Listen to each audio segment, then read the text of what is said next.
Hey ghouls and ghoulettes, how's it going? It's Douglas here at Drownboy Productions bringing you another Ghost video. So recently, Ghost has just released their long-awaited 5th studio album, Impera. You know what that means, time for an album review. Did I just say Ghost? Because I meant Ghost Not, because at this point I think they're up to 9 people on stage. Which is interesting, I think it adds more to the production, but I think it definitely shows through on this album how much more it adds to production, because this album feels, I don't want to say overproduced, but it feels like there's a lot more going on, a lot more layers going on than any of the previous Ghost albums. I feel like a lot of Ghost's older music is simpler, catchy music, whereas some of this new stuff is still very catchy, but it's very in-your-face, a lot higher paced, and more extravagant. I feel like a vast majority of the overtly satanic imagery and especially lyricism has left Ghost at this point, whereas a lot of the earlier songs, yet again, were more directly pointed at the devil or your interactions with the devil, which makes this the most approachable by the general public, I would say. But fret not, this imagery is not entirely gone and the lyricism is not entirely gone, though it is very, very few and far between on this album.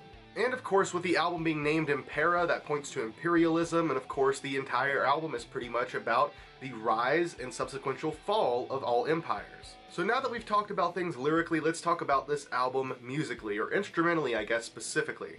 A lot of this album does not really feel like classic Ghost music. There's definitely little progressions or changes that definitely feel like old school Ghost, some different ad-libbing thrown in there from Papa, of course. Some of it, the delivery of it definitely feels like old school Ghost, some of it not as much. But I'm getting off track talking about lyricism, we need to be talking about the instrumentals. Instrumentally, a lot of this album sounds like a medley of 80s rock and hair metal bands, power metal even, just so many different things thrown in there. You could sit here all day and just talk about different inspirations that Tobias has drawn from to come up with the sound for this album, but overall it just has that vibe and feel of that 80s era rock. And it seems with the increased production on Ghost albums with the new additional members and overall just the size of the production, the amount of costume changes, everything, Ghost has unabashedly went into full-on rock opera mode. Is that a good thing? Is that a bad thing? Let's go ahead and dive into these tracks, talk a little bit about each one, and let's find out. So our opening track for Impera is Imperium, which is a beautiful, beautiful opening instrumental. This kind of feels like in an Imperial march. Something about, I think, the drum fills, maybe? It just feels very Imperial, it feels kind of marching band-esque, and I feel like the build-up of this song definitely gets you excited for what you're about to experience. And then we move to the second song on the album, or the first full track it feels like, which is Kaiserion. And I gotta say guys, this opening note, the very, very first note that you hear on this album, I think perfectly sets the mood for what you're about to experience. With Tobias hitting possibly the highest note that we've ever heard him perform in any of his music, and I really enjoyed this song both musically and lyrically. I think it was a very strong track. The song kind of deals with the themes of ignorance breeding hate, or at least that's kind of what I got out of it, yet again masked in this beautiful upbeat show tune kind of song. The third track on the album is Spillways, which is one of the weaker songs on the album in my opinion, but it definitely feels the most like a classical 80s sounding track, yet again, at least in my opinion. And with a lot of this, I'm just going to be talking about kind of what I got out of the lyrical meaning of it, or just the sound of it overall. But to me, Spillways feels like it's more so about your need to hate something, or your unwillingness to stop hating something, as it feels like most people feel the need to hate something so that they can feel self-righteous over whatever it is that they hate. I don't have much else to say about Spillways. It's an okay song, but nothing groundbreaking in my opinion. It's a fun listen. Moving on to the fourth track on this album, we have Call Me Little Sunshine, which is one of the singles that was released for this album. First few listens, I liked it, but didn't love it. Over time, it's definitely grown on me. I really enjoyed this one. And out of the entire album, I feel this track has the most overtly satanic meaning. Though I do feel that it could be interpreted in a few different ways, although overtly the lyrics do seem to directly point to the devil. It feels like this song is not only about our relationship with the devil and how we are deceived to try and follow after this person. Of course, Satan is known as the Great Deceiver. But I also feel like it could be interpreted in the context of the album as how we're lied to by, yet again, governing bodies or anyone who seems to take power over a body of people. As it seems to talk about the promises of unity and strength, which of course usually end up being lies. Yet again, didn't really enjoy this song as much the first listen. Didn't hate it by any means, but didn't just like gravitate towards it. But after listening to it a few more times, I definitely enjoy this track. And I do feel that it is one of the better tracks on the album. Moving right along to track 5, we have Hunter's Moon, which was the first single we got for this album. A lot of people really didn't like this song at first, especially with it being a single that was released alongside Halloween Kills and even being featured in the end credits. A lot of people really didn't like that. And a majority of this song lyrically is of course about someone stalking someone and either wanting them or wanting to kill them. It plays off of the interesting romantic dynamic between stalkers and killers and their victims. But overall, it's a pretty fun track. I do enjoy listening to it. I actually prefer the album version over the Halloween Kills track, I think. I've only listened to the Halloween Kills version a couple of times, but I do think I like the album version a lot more. And if I had to give any reason, I mean, there's the whole "I'm coming, I'm dying," which I don't think is present in the Halloween Kills version. Then we move to track number 6, Watcher in the Sky, and holy shit, I love this track. As far as lyrically, it seems that this song is about our yearning to speak with God. Not just to speak with God and to be heard, but we want God to communicate back with us. We want that two-way communication. And I feel like not just because we want that relationship with God necessarily, as much as it's we need to believe. We need something to give us a reason to believe. With everything that's going on our planet, we need some signs. And I feel like this song suffers in some way musically, but the things that cause it to suffer also make it contextually better for the album. And I guess what I mean by that is the first half at least, or first 2/3 of the song, feel very strong. They don't feel too repetitive. Pretty great track. But I feel like towards the latter half of the song, or at least the end of the song, it just grows entirely repetitive with really nothing new coming up but just the repetitious search for the Watcher in the Sky. And how I feel like this lends itself to the song contextually is the fact that the search continues, just seemingly endless. The search is endless, with no results. So it could have been done purposely for that reason, or maybe I'm just digging to give them a little bit more credit. For track 7, we have our seemingly midway instrumental track with Dominion. Dominion was an interesting point on this album for me because I feel like this track feels the closest to old school Ghost out of anything. It could just be because we haven't heard organ on a Ghost album, I think, since Opus. Overall, not a bad track. I just feel like it's a little bit short. Could have gone on for a little bit longer, but not bad. Then for 8, we have 20s. This is a song. So this track opens up to some horns that are being used to almost a comedic effect. I hope intentional, but I don't know really. Then instrumentally, this song fucks. This song is great instrumentally, great listen to, and I think that's what keeps bringing me back to it. But lyrically, yet again, this song speaks about any rulers or any kind of governing powers that seek to have power over people and then, of course, deceive them with lies to get those people to go fight their wars for them, because why would they fight their own battles when they can trick you into doing it? Contextually, this song makes sense with the rest of the album. It makes sense. It's very well written, well thought out. But at the same time, I never really thought that I would be hearing hoo-ha or motherfuckers in a Ghost song. But yeah, I don't know. Like, I get that it's about people wanting to militarize those who follow them to, yet again, fight their battles for them. But it's just, I don't know, it's kind of hard to listen to lyrically.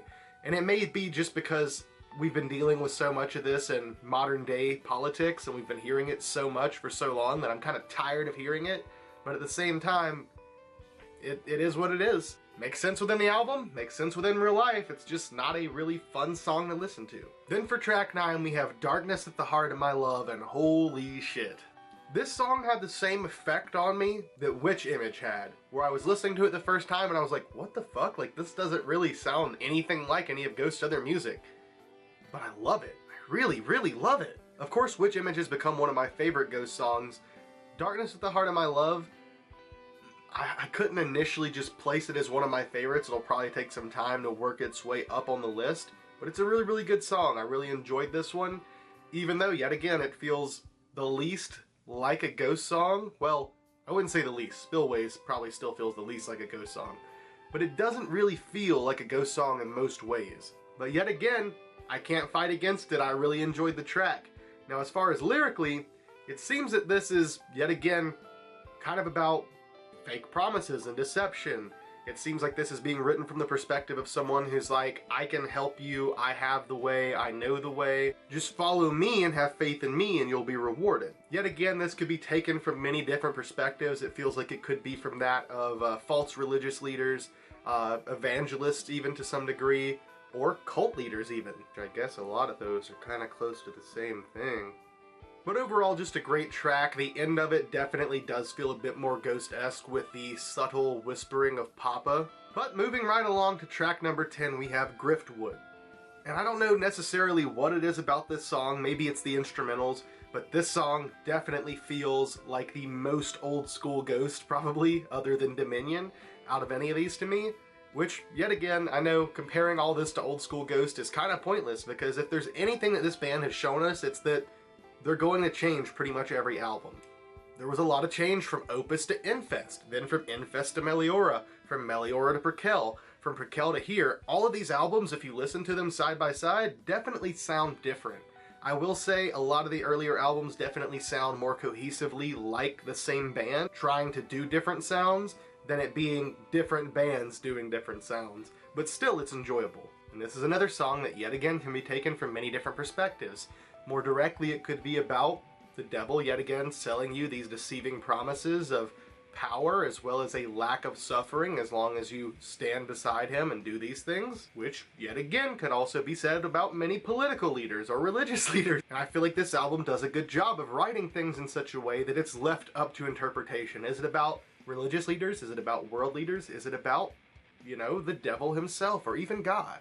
It kind of shows the similarities between all these factions and how they use the same tools to control people to do what they want. But overall, really enjoyed this one. Great listen. Yet again, just feels the most like a genuine classic Ghost song. I love this one. Then for track 11, we have Bite of Passage, which is 31 seconds long. So this is where I feel like we start running into some issues on the album. It feels like this song doesn't even need to be a song, because the way that it's performed, it could have been the outro of the last song or even the beginning of the next song.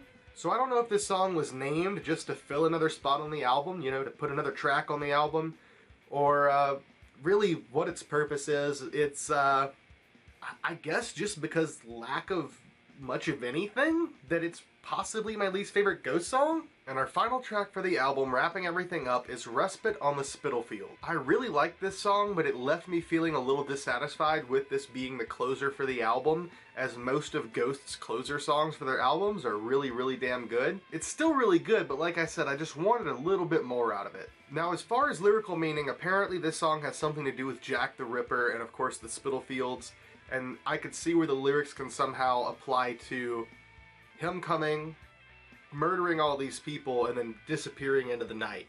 Never to be caught, never to be put to justice, and people living in fear afterwards because he was never brought to justice. The feelings that he did these things in the past, and while they're not currently happening, that they always could happen again, is kind of the feel I get here, this overarching sense of doom. The song also gives me some feelings of possibly a warning against building your empire on the pain and suffering of others as to how that could come back to bite you in the future, which could also be seen as a warning against being misled by those who intend to use you to build their empires to do such things. Yet again, in some ways, I feel like the allegory could be obviously towards political leaders, but it also feels like it could be against those who would follow the Antichrist. It's very interesting how these lines intersect with being misled in a biblical sense by the Antichrist to join his army and follow him and do his bidding, only to realize that it's too late in the end and you've been deceived. Very much so in the way that political parties will kind of try to manipulate you in the same way. But maybe I'm wrong yet again, guys. That's just kind of my thoughts and opinions, the feelings that I got out of this, my interpretation, if you will. There you have it. That's Impera.